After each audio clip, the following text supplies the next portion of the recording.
Hello everyone. तो केमती अच्छे समस्ते आशा करी समस्त भल थी। तो पिला माने आज आम पढ़ा कौन ना जीव विज्ञान आम जो पोषण में पढ़ुले खाद्यर प्रकार भेद से प्रकार भेद 6 प्रकार आम पूर्व क्लास रे पढ़ी। तो जो मैंने देखिन खाद्यर प्रकार भेद और पोषण इंट्रोडक्शनटा उपक्रमिकाटा केमती आम विषय को आरंभ करते पूरा आम कौन ना क्लास नंबर 1 रे पढ़ीचे। तो यहीटा आज कौन ना क्लास नंबर 2।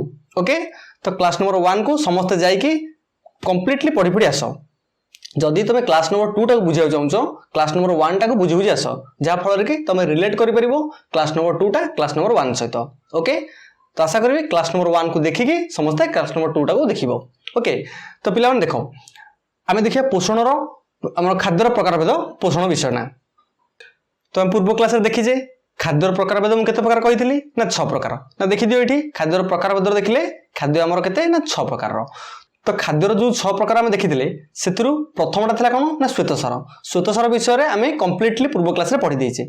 आज आम देखा पुष्टिसार एवं बाकी जहाँ रहा सबतक। ओके, आज आउ नेक्स्ट 5टा देखा पर 5टा आज आम पढ़ा। से कह देख पुष्टिसार आम श्वेतसारटा पूर्व क्लास रे पढ़ीचे, आज पढ़ा कौन ना पुष्टिसार। तो देख पुष्टिसार कौन मुख्यतः माछ मांस अंडार धला अंश छेना और क्षीर परी प्राणीज द्रव्य एवं डाली जातीय शस्य सोयाबीन आदि आम पुष्टिसार बा प्रोटीन पाऊ थाउ। देख आमर कहला पुष्टिसार बा प्रोटीन। तो मैक्सिमम तुम शुणी थो कौन ना प्रोटीन वार्डटा शुणी थो। प्रोटीन वार्डटा कौन शुण देखिए जो मैंने सब जिम जाऊँगी कि जो मैंने सब एक्सरसाइज कर सब प्रोटीन अधिक खाती कहीं मसलटा बिल्ड हम। जो सब माने जिम करती बॉडी फुडी बाहर करने से सब कौन करती पुष्टिसार जातीय खाद्य बहुत खाती, जहाँफल कि पुष्टिसारटा आम मांसपेशीटा को बढ़ेब। आम देखते श्वेतसारटा आमको शक्ति दब किंतु पुष्टिसारटा कौन कर आम मांसपेशीटा को बढ़ेब। से जिनस देख मुख्यतः माछ देख माछ मांस अंडार धला अंश आम जाचे अंडार 2टा अंश गोटे हलदिया गोटे धला। तो सेमती अंडार धला अंशटा पुष्टिसार। तापर छेना क्षीर परी प्राणीज द्रव्य आम सब कौन प्राणी ठू पाई थाउ प्राणी द्रव्य एवं देख डाली जातीय शस्य सोयाबीन आदि आम पुष्टिसार पाई थाउ। ये जो डाली जातीय शस्य एवं सोयाबीन ये सब कौन उद्भिद आम पुष्टिसार बा प्रोटीन पाई थाउ। से शरीर वृद्धि एवं नूतन कोष और तंतु गठन पर पुष्टिसार खाद्य एकांत आवश्यक। देख लो मुझे कही शरीर वृद्धि बढ़ केतेबेले जितेबेले आम कौन करवा आमर मसल्सटा गेन हम। गोटे पिला बॉडी यदि करिवो से कौन करिवो पुष्टिसार प्रोटीन युक्त खाद्य से खाइबो। तो से शरीर वृद्धि एवं नूतन कोष तंतु गठन पर पुष्टिसार खाद्य एकांत आवश्यक निहांती आवश्यक। तापर देख एमिनो अम्ल बा एमिनो एसिड रो श्रृंखल द्वारा प्रोटीन गठित। तो यदि आमको क्वेश्चन आसीबो आमर ऑप्शन यदि आसीबो एथिरु केउ अम्लरु आमर कोन गठित पुष्टिसार गठित। तो से कहिदो एमिनो अम्ल नले एसिटिक अम्ल लैक्टिक अम्ल। तो यही टाइप तुमको 4टा ऑप्शन देइथबो। तो तुम देखले कोन ना एमिनो अम्लर श्रृंखल द्वारा प्रोटीन गठित। ओके, तो एमिनो अम्लटा आमर प्रोटीन सहित जड़ित। तापरे तेणु परिपाक हेले यह एमिनो अम्ल रे परिणत होई विभिन्न कोष निकट में पहुंचता है। सी कहूँ जितेबाला आम पुष्टिसार खाद्य ग्रहण करुचे जिते परिपाक होची जिते आम खाद्य ग्रहण कले ग्रास नली आरंभ करी आमर पाकस्थली तापरे कौन बृहदंत क्षुदंत तो समस्त काम करेंगे।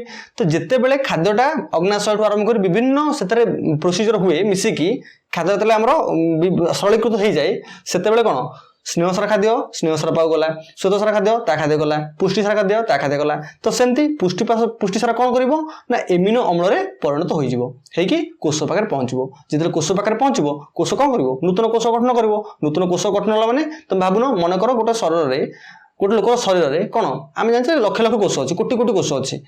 तो जिते आम खाऊचे कोष कौन होला धीरे धीरे धीरे आहरी पुनर्गठन होला। तो जिते पुनर्गठन होउची ताले से कौन करिवो ऑब्वियसली जगह ऑक्युपाई करिवो जगह ग्रहण करिवो। जगह ग्रहण करबा ने से जगहटा कौन हो वर्धित हबो।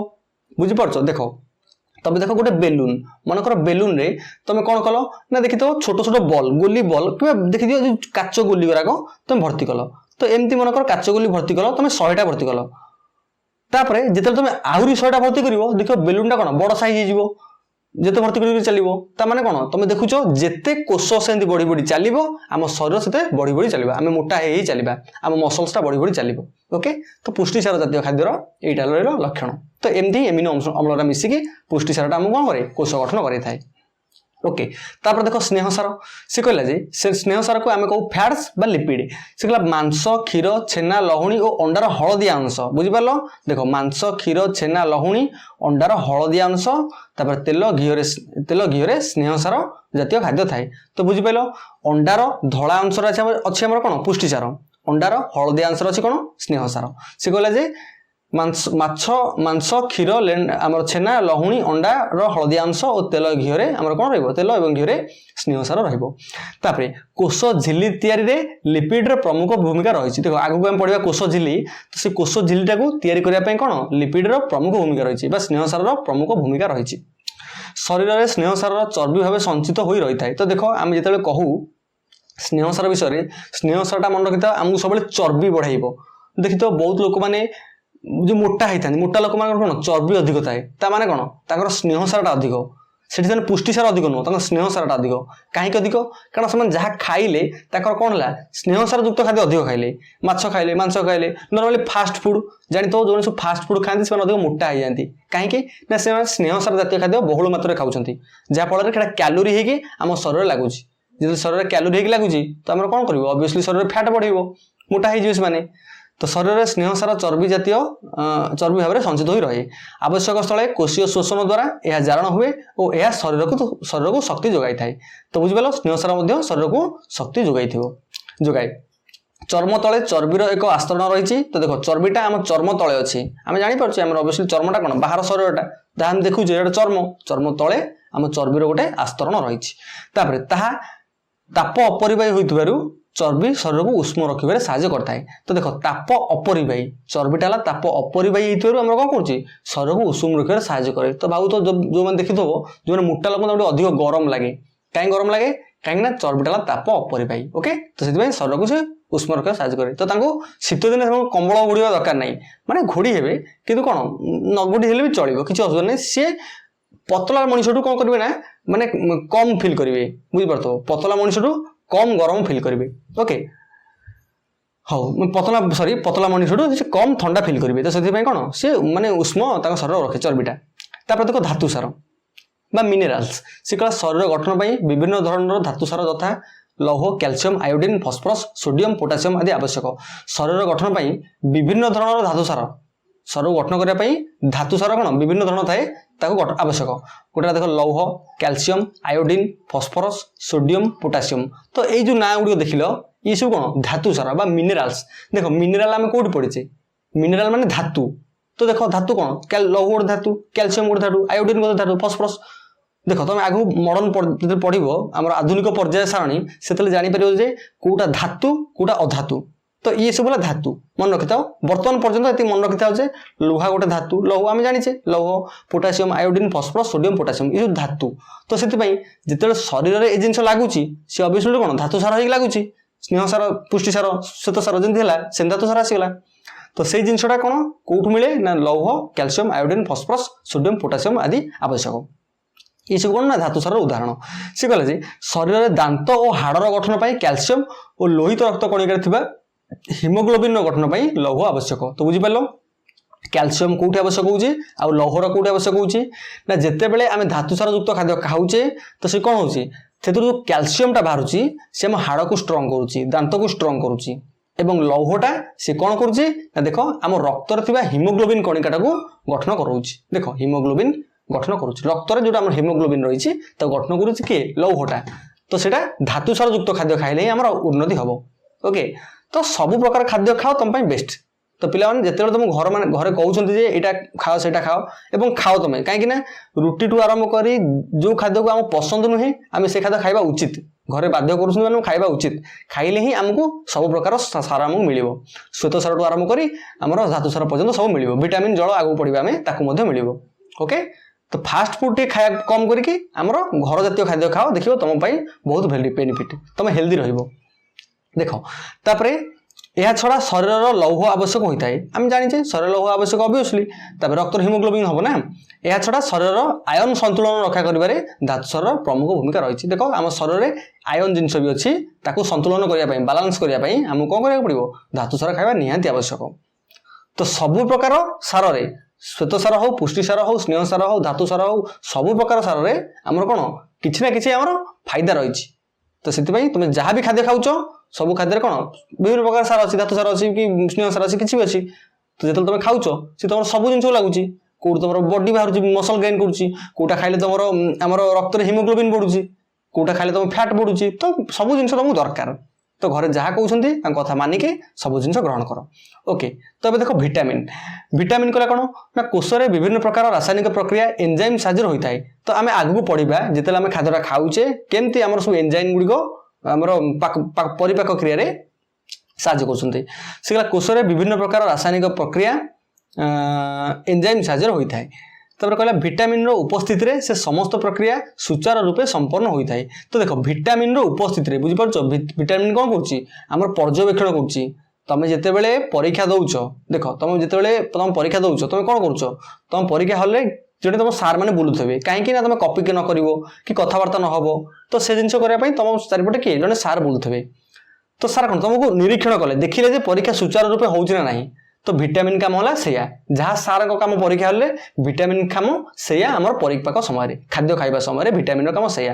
ଭିଟାମିନ୍ କରେ କ'ଣ ଭିଟାମିନ୍ର ଉପସ୍ଥିତିରେ ସମସ୍ତ ପ୍ରକ୍ରିୟା ସୁଚାରୁ ରୂପେ ସମ୍ପୂର୍ଣ୍ଣ ହୋଇଥାଏ। ତ ଭିଟାମିନ୍ଟା କ'ଣ ସମସ୍ତେ ଜଗିଲା, ଆରେ ଇଏ ଶ୍ୱେତସାର କାମରେ ଲାଗିବ, ସ୍ନେହସାର କାମରେ ଲାଗିବ, ଧାତୁସାର କାମରେ ଲାଗିବ।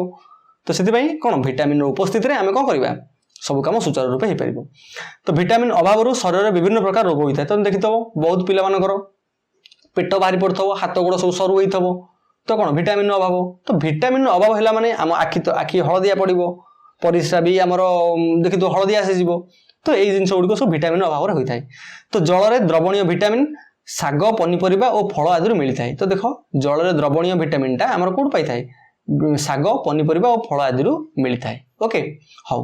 ଚର୍ବି ବା ତେଲରେ ଦ୍ରବଣୀୟ ଭିଟାମିନ୍ ପ୍ରାଣୀଜ ଚର୍ବି ବା ଉଦ୍ଭିଦଜାତ ତେଲରୁ ମିଳିଥାଏ। ସେ କହୁଛି ଚର୍ବି ବା ତେଲରେ ଦ୍ରବଣୀୟ ଭିଟାମିନ୍ଟା ପ୍ରାଣୀଜ ଚର୍ବି ବା ଉଦ୍ଭିଦଜାତ ତେଲରୁ ମିଳିଥାଏ। ଓକେ, ଏଇଟା ମନେ ରଖିଦିଅ, କିଛି ନାହିଁ। ଆମର ଯୋଉ କହୁଛି ଚର୍ବିଟା ବା ଆମର ଯୋଉ ଭିଟାମିନ୍ଟା କୋଉଠୁ ମିଳିବ ନା ଚର୍ବି ବା ତେଲରେ ଦ୍ରବଣୀୟ ଭିଟାମିନ୍। ଓକେ, ଯୋଉ ଭିଟାମିନ୍ଟା ତେଲ କିମ୍ବା ଚର୍ବିରେ ଅଛି, ଦ୍ରବଣୀୟ ହେଇକି ଅଛି, ପ୍ରାଣୀଜ ଚର୍ବି ବା ଉଦ୍ଭିଦଜାତ ତେଲରୁ ମିଳିଥାଏ। ଆଉ ନର୍ମାଲ କଥା କହିଛି, ଯୋଉଟା ଉଦ୍ଭିଦରୁ ପାଉଛି ପ୍ରାଣୀରୁ ପାଉଛେ ଅବଶ୍ୟ ଭିଟାମିନ୍ ଅଛି, କାରଣ ଆମେ ଯାହା ବି ଖାଉଛେ ସେ ଖାଦ୍ୟରେ କିଛି ନା କିଛି ଭିଟାମିନ୍ ଅଛି। ଆମେ ଶୁଣିଛେ vitamin A, vitamin B, vitamin C, vitamin D. ତ ଗୋଟେ ଜିନିଷ କ'ଣ ହଉଛି ସେ ସବୁ ଖାଦ୍ୟରେ ହିଁ ଅଛି। ଓକେ, ତ ତମକୁ ଯାହା ମିଳୁଛି ଘରେ ଯାହା ଦଉଛନ୍ତି ସେ ଗ୍ରହଣ କର, ଭିଟାମିନ୍ ପାଇବ, ସବୁ ସାର ତମେ ପାଇଯିବ। ଏବେ ଦେଖ ଜଳ, ଯୋଉଟା କି ଖାଦ୍ୟର ପ୍ରକାର ଭେଦରେ ଏଇଟା 6 ନମ୍ବର। ଆମେ ପୂର୍ବରୁ 5ଟା ପଢିଦେଲେ, ଏବେ ଦେଖିବା ଜଳ। ଜଳ କ'ଣ ଦେଖ ଜଳ ନିହାତି ଆବଶ୍ୟକ। ଆମେ ଜନ୍ମରୁ ଏପର୍ଯ୍ୟନ୍ତ ହେଲାଣି କ'ଣ କରୁଛେ, ପାଣି ପିଇ ଚାଲିଛେ, ବିନା ପାଣିରେ କ'ଣ ବଞ୍ଚିପାରିବ କି? ତ ଜଳଟା ନିହାତି ଆବଶ୍ୟକ। ଖାଦ୍ୟ ଭିତରେ ଜଳ ବି ଯାଉଛି। ସେ ହେଲା କୋଷରେ ଥିବା କୋଷରସ ବା କୋଷ ଜୀବକର ପ୍ରାୟ 70ରୁ 90 ଭାଗ ଜଳ। ତ ଯଦି ପଚରାଯିବ ମଣିଷ ଶରୀରରେ କେତେ ଭାଗ ଜଳ ଅଛି, ତମେ କହିବ 70ରୁ 90 ଭାଗ।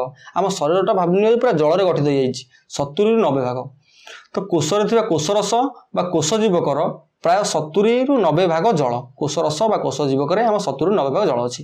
କୋଷର ସ୍ଥିତି ଓ ଏଥିରେ ହେଉଥିବା ବିଭିନ୍ନ ପ୍ରକ୍ରିୟା ପାଇଁ ଜଳ ଅତ୍ୟନ୍ତ ଆବଶ୍ୟକ। କୋଷରେ ଯାହା ବି ହେଉଛି ଆମ ଶରୀର ଗଠନ ପାଇଁ ଯାହା ବି କିଛି ଆବଶ୍ୟକତା ହେଉଛି ସେଥିପାଇଁ ଜଳ ନିହାତି ଆବଶ୍ୟକ। ତାପରେ ଦେଖ ଝାଳ, ପରିସ୍ରା ଓ ନିଶ୍ୱାସରେ ଶରୀରରୁ ଜଳ କ୍ଷୟ ହୋଇଥାଏ। ତମେ ଦେଖୁଛ ଖରାରେ କାମ କରିକି ଆସିଲେ ଝାଳ ବାହାରେ, ତାପରେ ପରିସ୍ରାରେ ଆମର କ'ଣ ହେଉଛି ଜଳ ବାହାରି ପଡୁଛି। ତ ଝାଳ ହଉ, ପରିସ୍ରା ହଉ କି ନିଶ୍ୱାସ ପ୍ରଶ୍ୱାସରେ ବି କିଛି ଆମର ବାହାରି ପଡ଼େ ପାଣି। ସେ କହିଲା ଯେ ଯେତେବେଳେ ଆମର ନିର୍ଗତ ହେଇଯାଉଛି ଶରୀରରୁ ଜଳୀୟ ଅଂଶ କମିଲା, ଯଦି ଜଳୀୟ ଅଂଶ କମିଲା ତାର ଭରଣ ପୂରଣ କରିବା ପାଇଁ ଆମେ କ'ଣ କରିବାକୁ ପଡ଼ିବ, ପାଣି ଅବଭିୟସଲି ପିଇବାକୁ ପଡ଼ିବ। ଏବଂ ପ୍ରତିଦିନ 3ରୁ 4 ଲିଟର ପାଣି ସମସ୍ତେ ପିଇବା ଦରକାର। ଯେତେବେଳେ ତୁମେ 3ରୁ 4 ଲିଟର ପିଇବ ତୁମେ ଜାଣିବ ଯେ ତମ ଶରୀରରେ ଜଳୀୟ ଅଂଶଟା ମେଣ୍ଟେନ୍ ହେଇକି ରହିଲା। ଆଜି ଯେତିକି ଅଛି କାଲି ସେତିକି ଅଛି, ପରଦିନ ସେତିକି ଅଛି। ତ ଏମିତି ମେଣ୍ଟେନ୍ ହେଇକି ରହିବ, ତମେ ପ୍ରତିଦିନ 3ରୁ 4 ଲିଟର ଜଳ ପିଇବ। ତ ଶରୀରରେ ଜଳୀୟ ଅଂଶ କମିଗଲେ ଶରୀର ଅବଶ ହୋଇଯାଏ ଓ ବିଭିନ୍ନ ଅସୁସ୍ଥତା ପ୍ରକାଶ ପାଏ। ତ ଦେଖ ଜଳର ମହାତ୍ମ୍ୟ ଏଇଠି ବୁଝିଯାଅ। ସେ କହିଲା କ'ଣ ଯେତେବେଳେ ଶରୀରରେ ଜଳୀୟ ଅଂଶଟା କମିଯିବ ଆମର କ'ଣ ହେଇଯିବ, ଆମକୁ ଦୁର୍ବଳ ଲାଗିବ, ଶୋଷ ଲାଗିବ, ଅସୁସ୍ଥ ପ୍ରକାଶ ହେବ, ଆମେ ଅସୁସ୍ଥ ହେଇଯିବା। ତ ଖାଦ୍ୟର ଯେତିକି ଆବଶ୍ୟକତା ଅଛି ପାନୀୟର ମଧ୍ୟ ସେତିକି ଆବଶ୍ୟକତା ଅଛି। ସେ ଜିନିଷ କମ୍ବାଇନ୍ ହେଇକି ଆମର ହୁଏ। ତ ନର୍ମାଲି ଦେଖିବ ବହୁତ ତମେ ବି ଫେସ୍ କରୁଥିବ, ବହୁତ ପିଲାମାନେ କ'ଣ କର ନା ପାଣି ପିଅନି। ତ ଦେଖ ଘରେ ମାନେ ସମସ୍ତେ କହୁଥିବେ ପାଣି ପିଅ, କାହିଁ ପାଣି ପିଉନି ସବୁବେଳେ ପାଣି ପିଇ, ତମେ କ'ଣ ନା ଅଳ୍ପ ଟିକେ ପିଇ ଯାଉଥିବ। ଦେଖ ତାର ଅସୁବିଧା ଅଛି। ତାର ଅସୁବିଧା ହବ କ'ଣ ନା ପରିସ୍ରା ହଳଦିଆ ପଡ଼ିବ। ତାର ଅସୁବିଧା ହବ କ'ଣ ତମର ରକ୍ତ ସଞ୍ଚାଳନ କମ୍ ହବ, ମାନେ ଧୀର ବେଗରେ ଚାଲିବ। ତ ଜଳର ବହୁତ ବେନିଫିଟ୍ ଅଛି। ତମେ ଯେତେ ଜଳ ପିଇବ, ଯେତେ ପାଣି ପିଇବ ସେତେ ଭଲ। ମୁହଁରେ ଆମର ବ୍ରଣ ଉଠେ, मुहर व्रण कहीं उठे जितेबले शरीर जलीय अंश कमे मुहर व्रण उठिबो तापर चुट्टी पछिबो चुट्टी झड़ीबा ये सब जलर अभाव हुए जिते जल पीब सेते तुम भल कोष रसे आमर कौन जल परिपूर्ण हम शरीर 70-90% जल हम तो सबू अंश जल पाइले माने से माने खुशी रहिले तो आराम रे सब जमी संचालन भाव चलिया कथा सेम चलो ओके। तो आशा करी खाद्यर प्रकार भेद समस्त भलसे बुझी पारथबो जमती कि या विषय कहार भी किसी डाउट रहिबो नाही जदि भी किसी डाउट होउची तेबे कमेंट सेक्शन जणाओ नचेत टेलीग्राम ग्रुप रे जॉइन होई सेठी जणाई पाइबो ओके। तो देखा नेक्स्ट वीडियो रे आसुची धन्यवाद।